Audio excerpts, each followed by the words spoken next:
All right, why don't we go ahead and get started? I am going to hand everything off to Wilfred Zeisler, and he's going to officially introduce everyone for the evening. I hope you all enjoy tonight's program.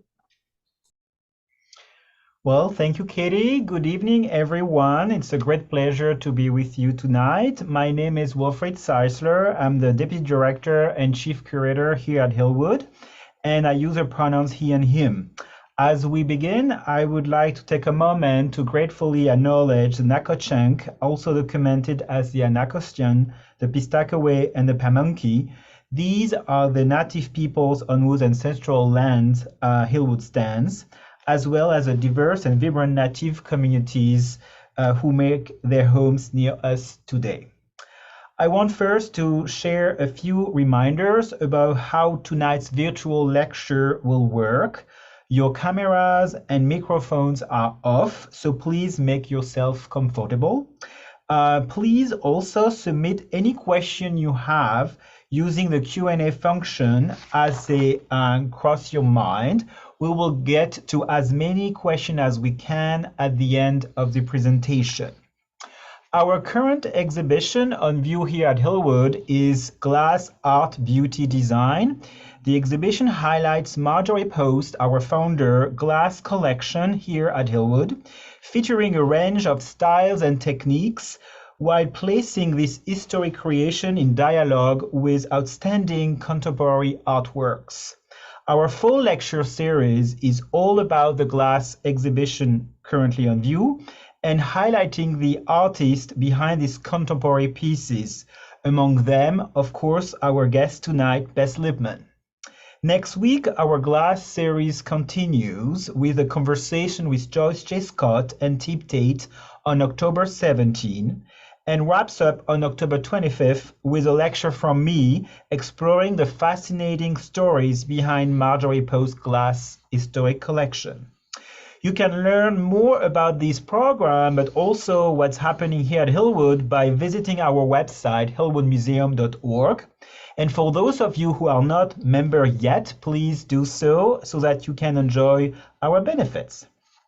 Like I mentioned, tonight we are excited to hear from Beth Lipman, who is the artist behind the incredible Miles Law, a sculpture on display in the first floor library in the mansion here at Hillwood, and I hope you will come to see it if you have not done yet. Tonight, Beth Lipman will take us on a tour, a very special tour, of her studio in Wisconsin, giving us a behind-the-scenes look into her practice and work. Beth Lipman is an American artist whose sculptural practice explores aspects of material culture and deep time through still lifes, site-specific installation, and photographs. Ephemeral and intricate, the work addresses mortality, materiality, and temporality. She is also known for site-responsive installations that activate the specific history of objects, individuals, and institutions. Regift is a current multifaceted project which is on view at the Toledo Museum of Art. Beth Lipman has received numerous awards, including a USA Berman Block Fellowship, Paulo Krasner Grant, Virginia Groot Foundation Grant, and a Louis Comfort Tiffany Foundation Grant. Lipman has exhibited her work internationally at such institutions as the Ringling Museum of Art, the Institute of Contemporary Art at the Maine College of Art and Design, the Rhode Island School of Design Museum, the Milwaukee Art Museum, Gustav Baird Kunst Hall, and the Renwick Gallery of Smithsonian American Art Museum.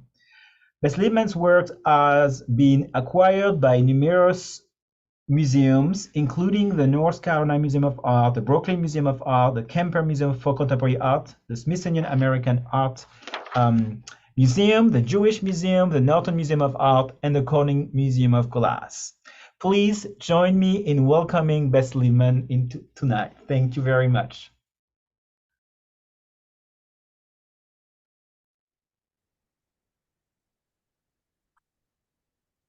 Hi, everyone. Thanks for joining me. Thank you especially to Wilfred Ziegler and the entire staff of the Hillwood Estate Museum and Gardens. I'd like to start by acknowledging that I'm Zooming on traditional Potawatomi, Ho-Chunk, Chippewa, Ottawa, Winnebago, and Menominee homelands located along the southwest shores of the Michigamme, where the people of Wisconsin's sovereign Anishinaabe, Ho-Chunk, Menominee, Oneida, and Mohican nations remain present. Okay. This is my studio location. I've been here since 2005. It is in Sheboygan Falls, Wisconsin. Came here in 2005 because I took a position as the residency director of the arts industry program for the John Michael Kohler Art Center and Kohler Company. And I had known that it was such a phenomenal residency program because I actually participated in the pottery residency in 2003. You can see the very kind of quiet staged photograph of me working in the factory on the right there. The factory usually has a lot more going on than what you see in that particular image, but that residency and residencies in particular, I will say, have potential for many, and for me specifically, to just totally change the trajectory of my entire career and my entire life. Sorry about the dogs in the background. They should be quiet soon. So just show you my current studio with the studio right behind my house that you see on the upper right-hand corner here. It's really the area that my conceptual practice is rooted. Sorry, 2 dogs. Just give me 1 second there. It's the place where a lot of component building takes place. There's also a lot of prototyping that takes place in my studio. And at any given moment when you come visit, you'll find that the studio is kind of reconfigured depending upon any project that I'm working on, or multiple projects that I'm working on at any given time. That being said, I also travel extensively and I work with others. So I've attended many institutions where I've been in residence with different amazing artists in their own right. You can see Gabe Feenan in the upper left-hand side here. We have Josie Gluck helping me at Pilchuck on the right. I also work in industry. So on the bottom left, you'll see me working in Kohler in the pottery on an artist washroom, which I'll share with you shortly. Additionally, I have another rented space for larger projects that is about 10 to 15 minutes from my house. But in any given year, I tend to travel multiple times in a month. And a lot of those times I'm working with others to realize different aspects of my work. In addition, I do a lot of site visits for research, as well as a kind of accumulating different kinds of vocabulary for the work. So on the left, you'll see William Kruger with me at Dead Man's Gulch in Kansas, where we were doing some LiDAR scanning that got incorporated into work that I'll share with you later. And if I'm not doing research or component building and working with others, I often find myself installing the work, which can take anywhere from a day to 4 or 5 days or a couple of weeks, depending upon what the installations are. So I'm installing at Nora Jaime Gallery on the right in this particular photograph. So we're gathered here today to talk specifically about Miles' Law, which I made using Marjorie Merriweather Post's life and space as really an inspirational departure point. So Miles' Law is featured here in Marjorie Merriweather Post's Hillwood Library. The title is a rumination on Rufus Miles's phrase, "Where you stand depends on where you sit." And in this case, it really explores how one's situation or circumstance informs our relationship to it. So I think about this work really in a micro as well as macro way. I think about the things that kind of inform us as individuals and then inform us as a society writ large, and how modifications to our circumstances or variations that happen kind of organically or through natural cycles can manifest in completely different trajectories and completely different outcomes. So each half of this work mirrors each other. And I would say it's probably 85 to 90% a similitude of each other. But then as things happen, as we know, in natural cycles, there's slight digressions, variations, divergence that kind of take place, and different kind of occasions manifest as you walk around the entire object. You see that there's different moments that are happening, even though everything feels to be very much a parallel to the other. In addition, there's biomorphic forms that are kind of a combination of both the black and the clear glass that break up and disrupt this particular piece. Just a few words about how the works generally start, especially site-specific works. I do a site visit.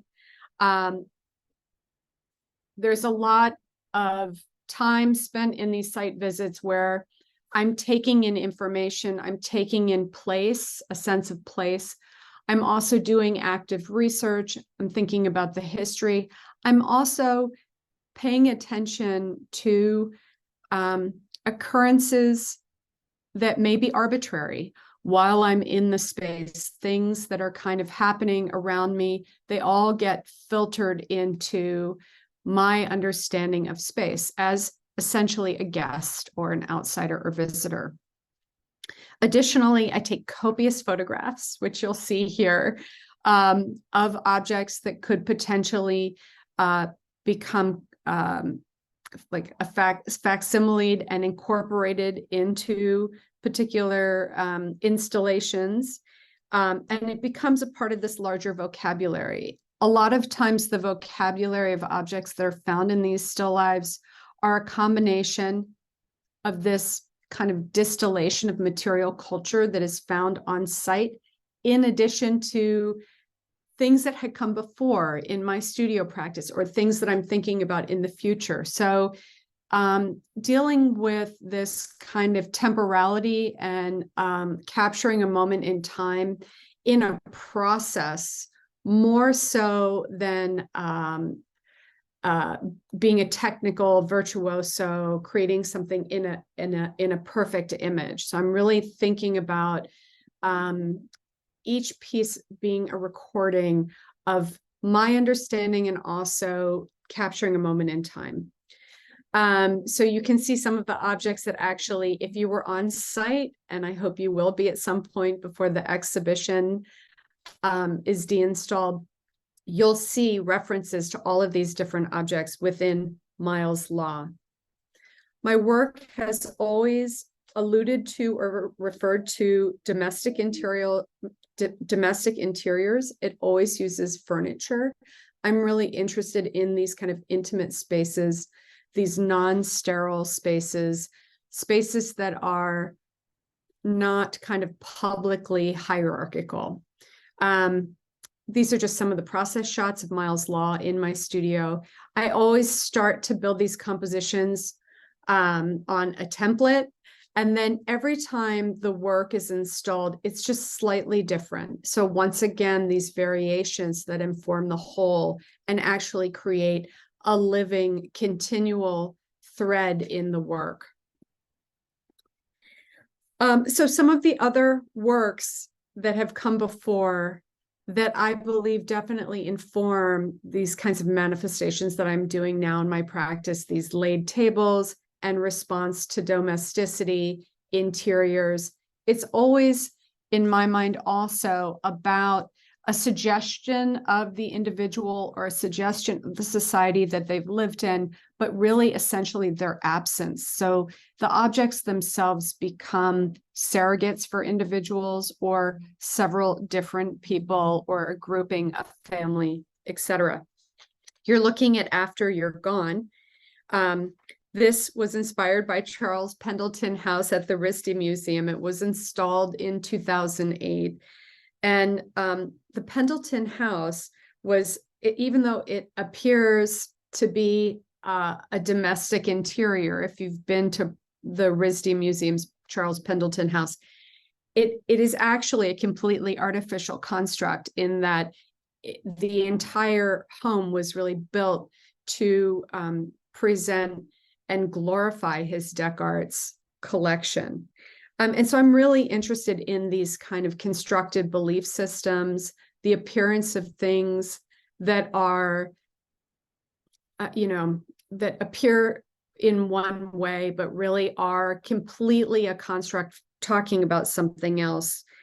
As you can see, this incorporates aspects of the still life, as well as some aspects of the Deck Arts collection at the Charles Pendleton House. The wallpaper in particular on the walls is referring to a collection swatch from the RISD Museum.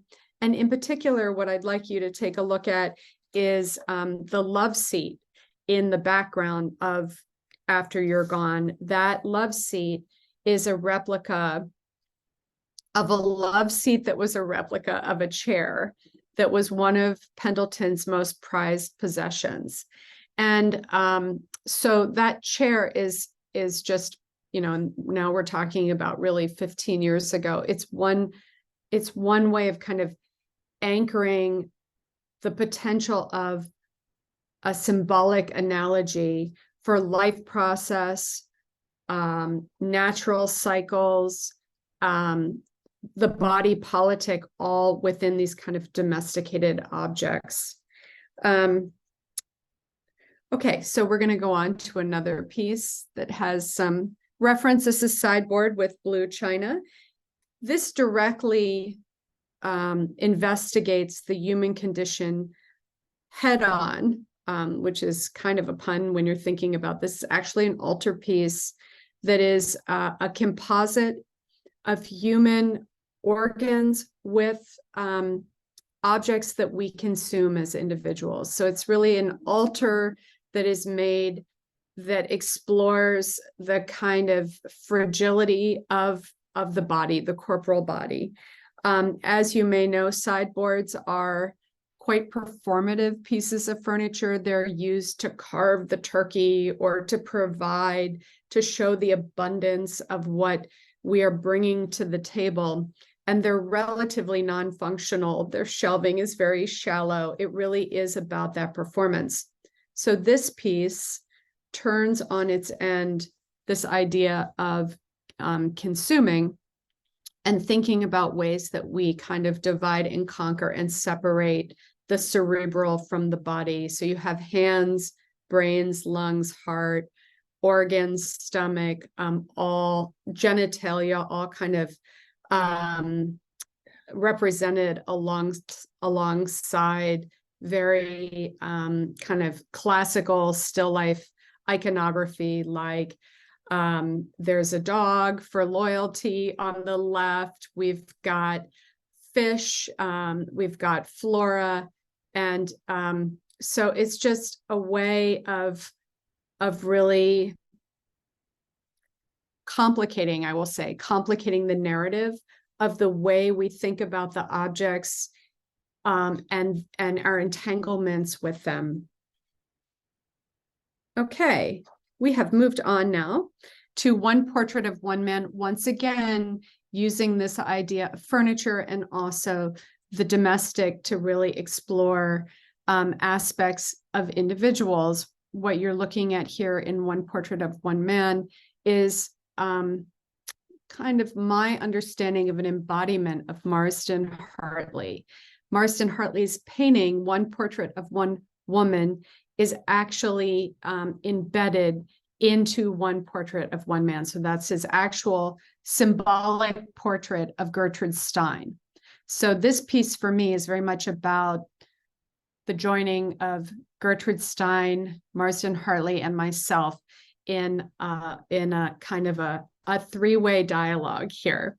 The cabinet really embodies the corporal, the Marsden Hartley's body, essentially. There's several portals that are open.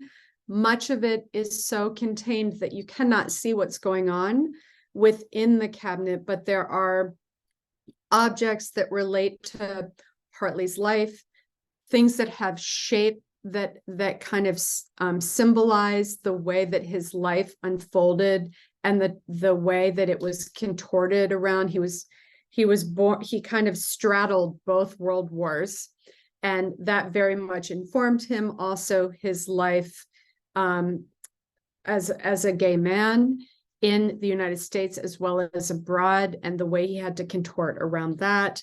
So all of these things are kind of alluded to and concealed as well as revealed within one portrait of one man.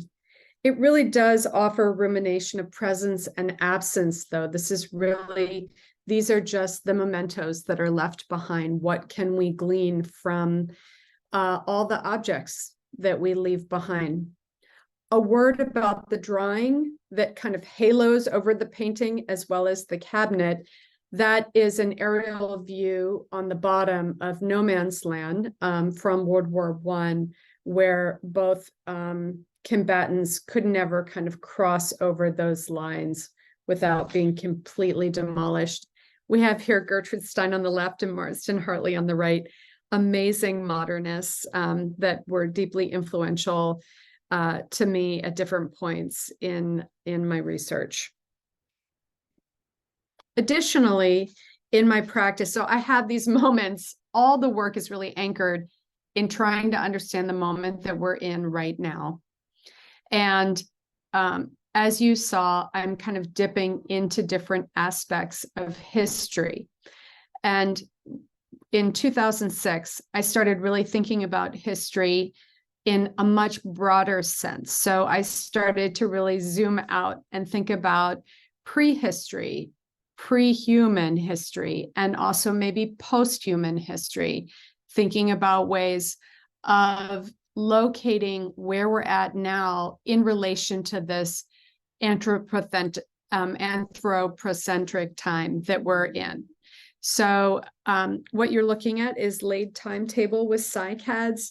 And I started to really incorporate vocabulary that was our understanding of what maybe prehistoric landscape might look like, or post-human landscape might look like, and thinking about all of these objects that I was using almost as clues to unpack very kind of granular understandings of society or individuals, kind of zooming out and thinking about it all without its context of human meaning, and thinking about it more as essentially the human mark, or the human kind of sediment that we're going to leave behind, and thinking about the finitude of the species, and kind of that we're now within the sixth extinction, and really trying to bring this vocabulary into the work so that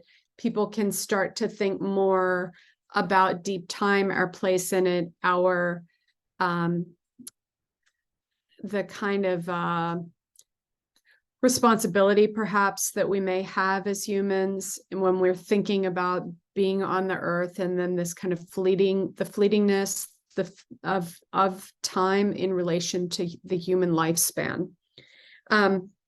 So my very first kind of foray into this new vocabulary for me, it was now about 10 years ago, is really almost breaking the table and thinking about the table in a way that wasn't necessarily just about interiors, but thinking about it more as a timetable, or as a way to read a stratification between future, present, past, and thinking about the way that scientific timetables are depicted by scientific illustrators. So we have here prehistoric flora, or my kind of generalized gestures towards prehistoric flora that are coating the undercarriage of this table and then literally piercing up through the table and kind of shedding over the cultural objects. So things become a lot more porous and the table becomes a lot more kind of tenuous it's no longer static, we'll say. Additionally, I started using these three-dimensional objects in a way that kind of combined the understanding of actual landscape with portraiture and still life. So I brought objects out into the world and set up essentially almost plein air compositions and documented these objects within the environment. Both of these photographs were taken in Alaska, and the chalice on the left is actually it's a 3-foot by 5-foot photographs. Each photograph is scaled to the individual object that is presented within the photograph. So that chalice is about 4 feet tall, in fact. The gazing ball on the right, you see the actual landscape reflected back within that eye, as well as the actuality of the tall grasses from the beaver dam that are kind of impacting that still life. So just starting to think about autonomous objects as surrogates for individuals instead of large scale compositions, and investigating that. I also started working in a very small format. And these pieces, the piece on the left is maybe 11 inches long by maybe 10 inches tall. Maybe that's 17 by 11, something like that. These are small metal compositions that were created, I'm just going to move ahead for 1 second, in Amazon boxes and other kinds of boxes that we get in the mail, the ubiquitous, delivery that we get in the mail every single day now. I took those boxes and I chose small scale flora as well as miniature architectural details and architectural components, and created these compositions. When the compositions were embedded in sand and molten metal was poured into the actual positive, the work was simultaneously destroyed as well as created. So it's an actual fossilization that's happening from the process of creating the work. And you can see a little fire here on the right. So all the fire that you see burning out of the sand is the positive. This series of work is called Distill.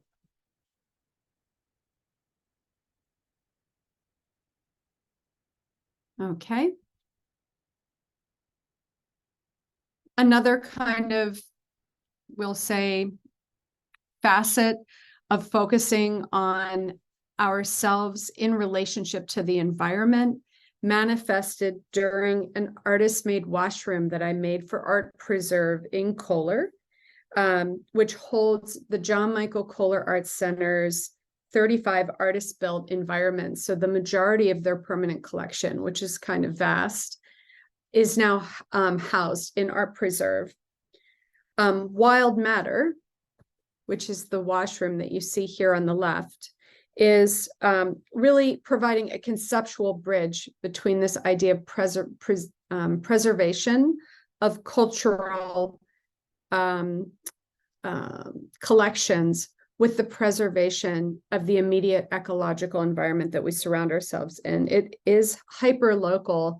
Every single tile in this washroom is a unique tile that refers to or illustrates 1,279 flora species found in Sheboygan County, which is where Art Preserve is housed.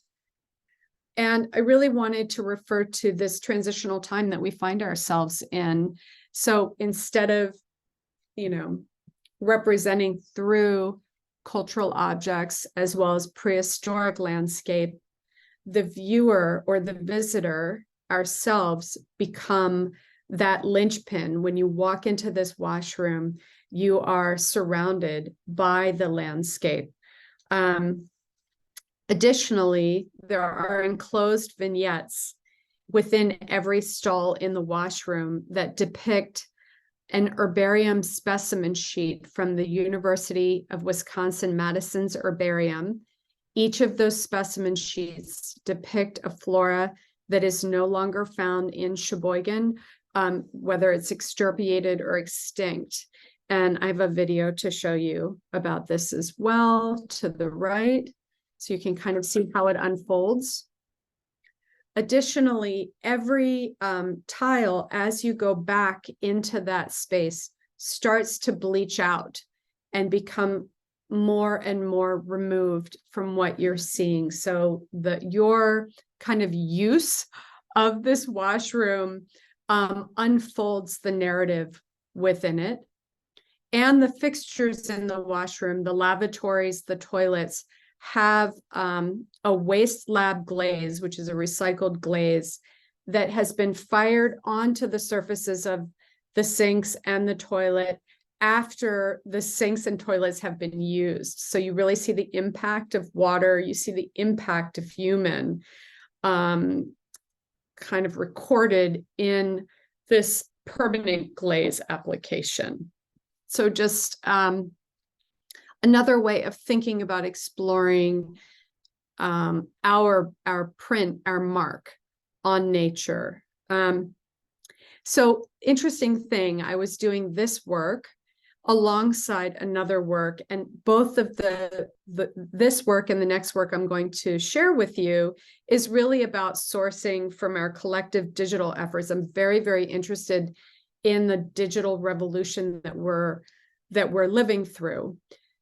And let's see if I can get to the next slide. I want to talk to you about House Album, which is also been sourced from a collective. Let's see if I can. Oh, okay. Here's some in-process shots. Sorry about that, of Wild Matter. So you can kind of see the tiles in process. There's also glass. About a third of the tiles are made of glass and printed on the back, and you can see the wet slip cast vignettes of the extirpated flora. Okay, House Album is also a work that is very much about, I would say, collecting in itself, this understanding of finding images that are all a part of our kind of collective knowledge and our collective understanding of data now, which has been so blown out of the water by the digital revolution. So House Album are objects that refer to specific individuals or events in the history of the United States, and they also have been crowdsourced over years and years of research. So you have Thomas Jefferson's Campeche chair that was made by Hemmings, who was his master furniture maker, and Sally Hemings, his partner's uncle. You've got let's see here. You've got the Declaration of Sentiments table from the Smithsonian that was used by Stanton for women's suffrage. You've got Clara Barton's Red Cross windows. So there's just a kind of layering. So I am now taking all of the kind of aspects of an experience of being a United States citizen that I find to be quite compelling, things that definitely changed the trajectory of different ways of thinking about my identity as a United States citizen, and I'm kind of compiling those myself. It's a form of scrapbooking, if you will. This I really feel is an allegory of our collective home.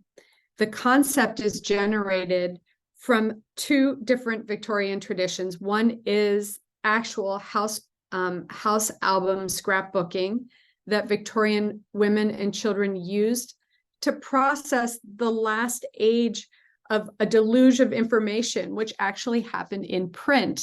So over the 1900s, when print became ubiquitous and everyone's homes that were of a certain class were flooded with print paraphernalia, one way to kind of investigate and make sense of all of that superfluous data was that women and their daughters would sit and create their own understandings of home. So this was the primary source and the primary impetus for the idea of house album. Additionally, there is, once again, we're tying it the whole way back to period rooms, which we started with at the Charles Pendleton House at the beginning of the lecture, this understanding of this artificial construct of a period room that you would find in a museum that is one individual curator or several curators' understanding of what a certain time period felt like, looked like, but it is all essentially, while it's coming from a point of expertise, it is also a subjective point of value. So you're understanding a lot about that individual or those individuals through the manifestation of these period rooms. I just want to show you James Baldwin on the right here, and the example of the object that's included in House Album from him, that is his clock from his last residence in France. So when you look closely at House Album, you may find that clock. Okay, this was really generously funded by the Alturas Foundation in 2017, and it's a living sculpture. So every time the work is installed, it's installed anew, and it will continue to be added to. As long as I'm alive, I'll be adding more and more components into that work. I am very sorry I cannot answer your chats because I do not have a mouse at the moment. So just bear with me. And you can certainly come off of mute and interrupt me if needed. Okay, this is another very recent work I'd like to share with you. It's called Living History.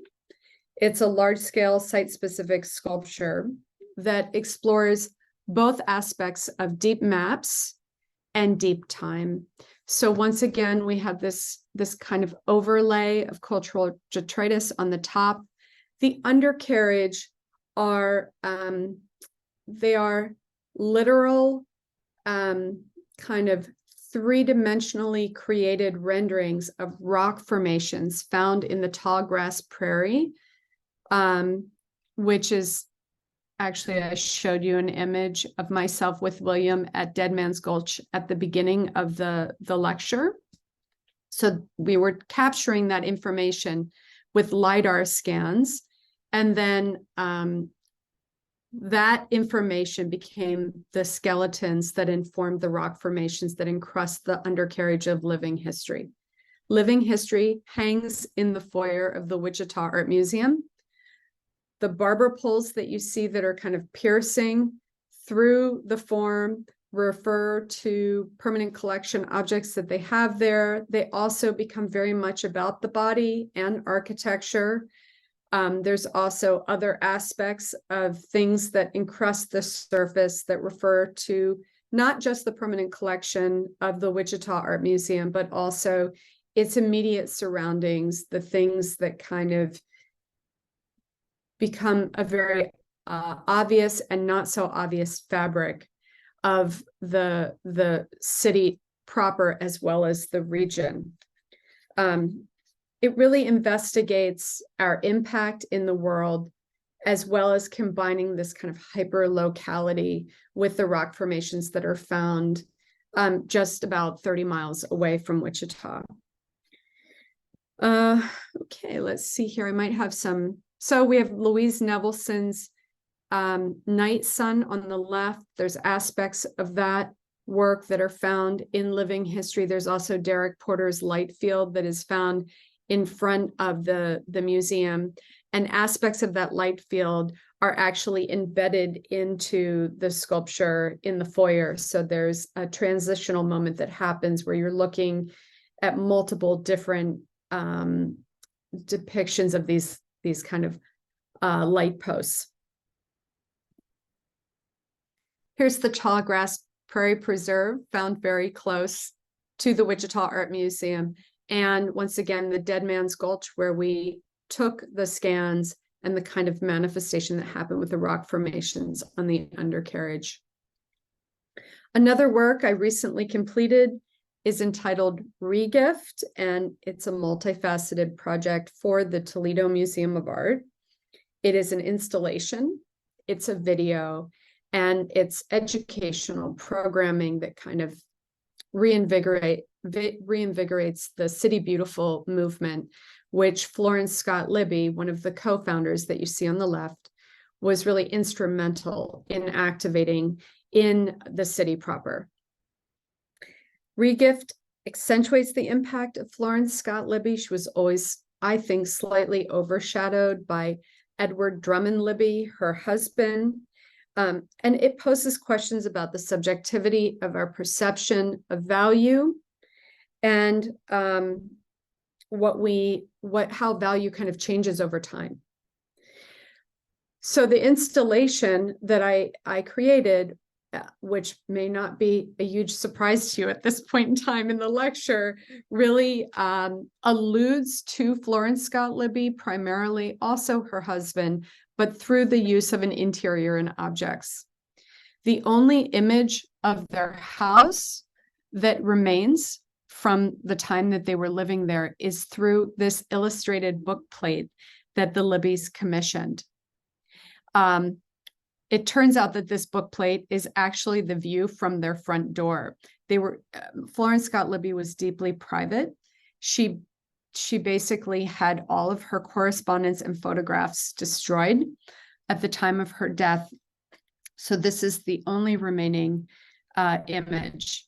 Within this image, you'll see several pieces of furniture. Upon her death, she gifted those pieces of furniture to the Toledo Museum of Art. And in the 90s, they were deemed not valuable and deaccessioned. Here's one of the chairs in question.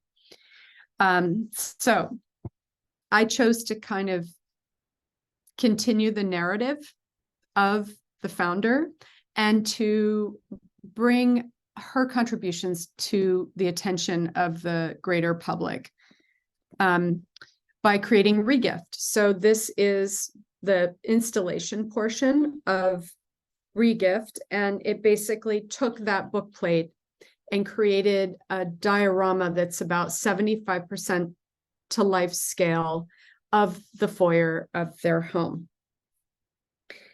In addition, Atesh Atichi, phenomenal filmmaker in Milwaukee, created a fictional portrait of Florence Scott Libby that is also available for viewing in the same gallery. So if you happen to be in Toledo before September of next year, I would encourage you to stop into Gallery 18 and experience Regift.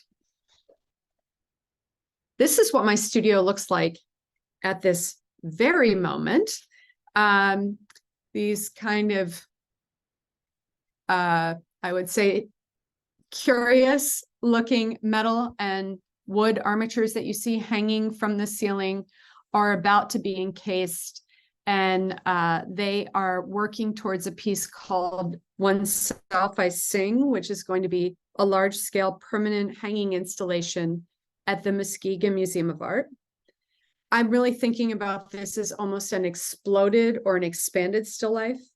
It's going to connect both floors of the new building And it will change over time depending upon where you are in the stairwell. So there'll be kind of white rock formations with embedded cultural objects that are kind of dispersed and traveling down into that almond shaped and kind of up towards the ceiling. And then there will be clear, transparent cultural objects that are all connected, that are kind of hanging and interspersed, and they will become very dense in the middle and towards the top, but they'll be dissipating in a similar fashion to the way the rocks are.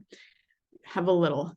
So on the left here, you can see the glass components in process at Purdue University with Jordan Smith, who is helping me execute those, and hanging prototypes with the rock formations in my studio. So that is what I'm working on in earnest, in addition to one other piece I'd like to share with you, which is a permanent outdoor sculpture for Iowa State University.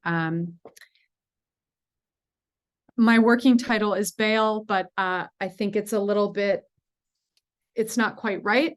So we're going to call it Untitled for this talk. But essentially it will be seated where the sculpture that you see on the right is, in front of the brick building there. And it's going to be approximately 9 feet tall.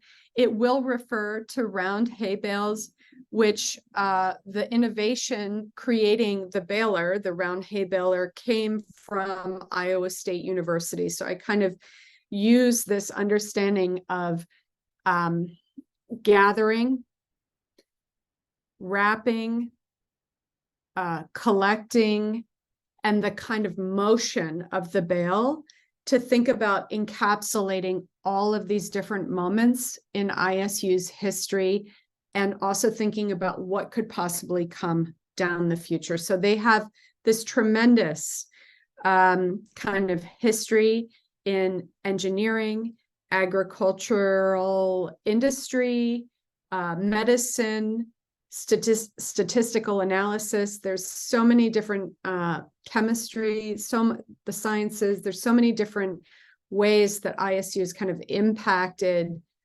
these, these small or large innovations kind of impacted our greater society. And I'm going to be representing them with certain objects that are all kind of wrapped and folded into this circular structure, which is really going to refer a lot to movement, as well as this continual notion of cyclical time or timetables. In that way, the way that we kind of depict deep time a lot of times happens in a spiral or a circle as well. So those are the two projects that I am working on in earnest in my studio, and I so appreciate you tuning in and sharing your time with me today while I walked you through my studio practice. I think I have Thank you, Beth. Here we are. Yeah. I have a couple of questions in the chat to share with you. Yep. Let's see. How do you select the furniture? Is it historically related to the site? And I think this one came in when in the early part where you were showing the installations that were specific to the furniture. Okay. So the furniture, it's changed over time. Let's take the case of Miles Law, which is why we're here today, is to really kind of unpack that piece. One thing you probably could not see from the images that I showed was that the cherry table it was designed by me and built by an artist team, Current Projects, in Milwaukee, but the table itself actually tips at a 5-degree angle. So everything is almost sliding towards itself in the center. So it's very much at the service of the composition and is an intrinsic part of the composition. I would say that the majority of times the tables themselves are they're continuing the narrative of kind of the larger concept, or the larger kind of context that the work finds itself in, whether it's within the RISD Museum space and kind of creating work that is hyper specific to that space, or is about negotiating the visitor's experience around the space.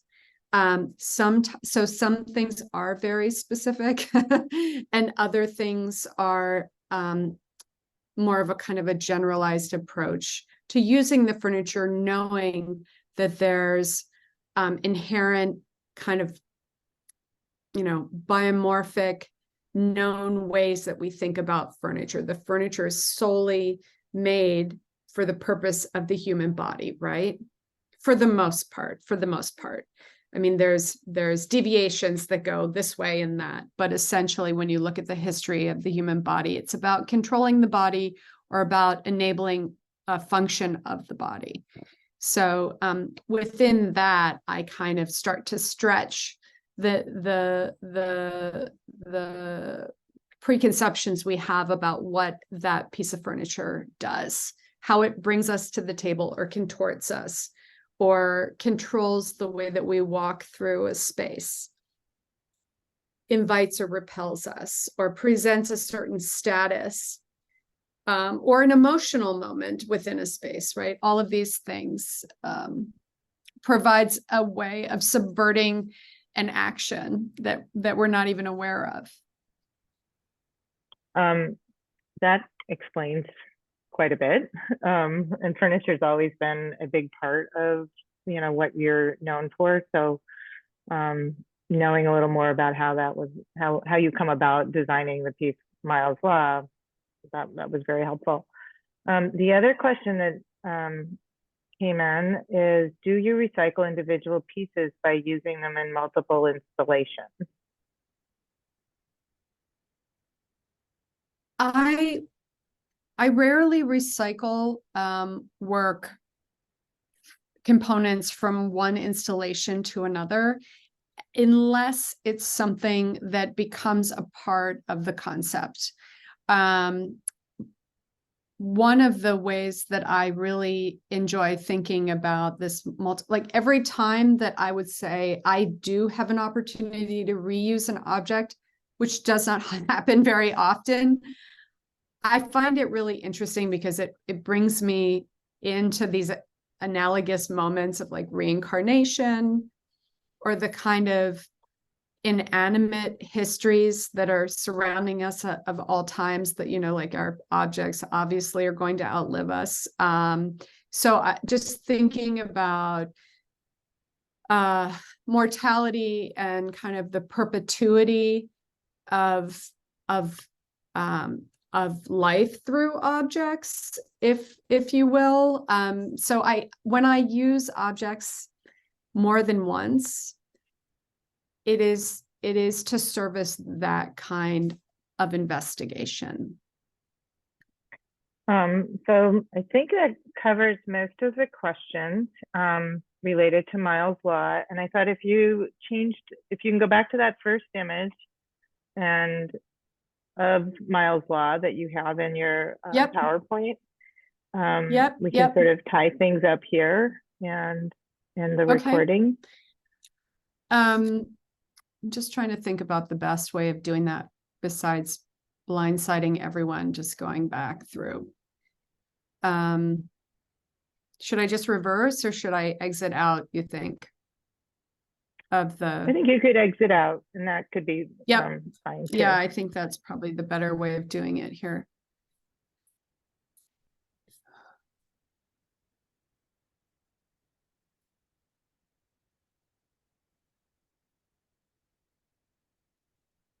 There we go. It's so beautiful. And it remains on view. You can see the table also. The dent in it, yeah. It remains on view through the holidays, and will be there until the middle of January. So plenty of opportunity to see it in person. Thank you, Beth. And we are going to end the recording now. Thank you. Thanks so much, everyone.